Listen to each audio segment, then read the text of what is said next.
একজনকে হাত চেপে ধরেছিলাম, ওইলে চট্টগ্রামের ফটিকছড়ি, ওখানে এক কোলাঙ্গার আছে, নাম তার নজিবুল বশর মাইজ ভান্ডারী। এই কোলাঙ্গার কোরআনের পাখি আল্লামা সাঈদীর নামে মিথ্যা মামলা দিয়ে তাকে ফাঁসির আদেশ দিয়েছে। এত মানুষের শাস্তি কিন্তু এদেশে হচ্ছে কম বেশি, কিন্তু এই শয়তানটা এখনো ধরাছোঁয়ার বাইরে আছে। এই কথা বলেন না কেন? চাঁদপুরের আর একজন ছিল আমার সাথে জেলখানায়, তথাকথিত ভণ্ড পীর মাজার ব্যবসায়ী। এই লোকটার এই নজিবুল বশর মিলে কোরআনের পাখির নামে মামলা দিয়েছিল, মিথ্যা মামলা। উনি যদি আজকে আমাদের ভেতরে বেশি থাকতেন, এই ডিমলাতে যদি কোরআনের পাখি আজকে জীবিত অবস্থায় আসতেন, এরকম মাঠ আমার মনে হয় 10টা লাগতো। এক একটা বিভাগে শুধু একবার করে যেতেন, দেশের অবস্থা পুরা চেহারা পাল্টিয়ে যেত। জালেমরা জেনে শুনে কায়দা করে ইনজেকশন দিয়ে মেরে ফেলেছে। এই কথা বলে না কেন? যাদের কারণে এই কাজ ঘটেছে, আমরা চাই এই দুই কোলাঙ্গারের ফাঁসি এই জমিনে হোক।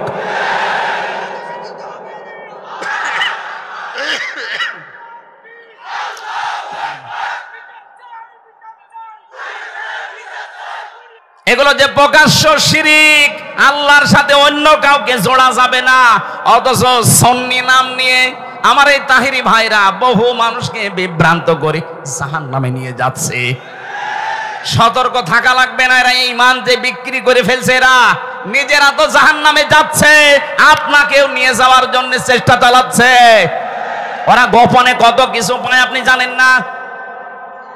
সুতরাং আপনাদের রংপুর, রাজশাহী এই দুই বিভাগে এই সুন্নি নাম নিয়ে যারা মানুষকে প্রকাশ্য শিরিক করায়, তারা যেন আসতে না পারে। এই কথা বলেন। এরকম প্রতিটি জেলাতে আওয়াজ তুলবেন, আল্লাহর নামের সাথে যারা অন্য কাউকে ডাকো, এটা শিরিক। দলিল দেবেন সূরা ফুরকানের 68 নম্বর আয়াতের প্রথম অংশে লিখে নেন। এটা এই যে 4টা কথা বললাম, নামাজ পড়া, রোজা রাখা, দান করা, সাদকা করা আর হজ করা, এই 4টা কাজ কার হুকুম? আরো জোরে বলেন।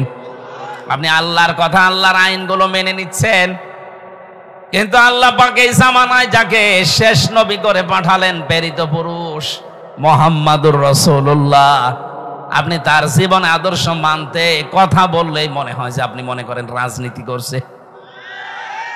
আরে ভাই, নবীজি নিজে প্রেসিডেন্ট ছিলেন, রাজনীতি না করলে উনি প্রেসিডেন্ট হইলেন কি করে? আমাদের যিনি প্রেসিডেন্ট আছে চুপ্পু মিয়া, উনি কয়েকদিন আগেই ঘোষণা দিয়েছে, আমাকে ঠেলা দিয়ে ফেলে দেওয়া যাবে না, আমি রাজপথ থেকে উঠে এসেছি। তার মানে রাজনীতি না করলে আপনি রাষ্ট্রনায়ক হতে পারবেন না। কথা বলেন না কেন? নবীজি অবশ্যই রাজনীতি করেছেন, নাই তো রাষ্ট্রনায়ক হলেন কি করে? এই ছোট কথাটা আপনার কাছে আসে না কোন কারণে? আমি জানি আপনি এই কথা যদি মেনে নিতেন,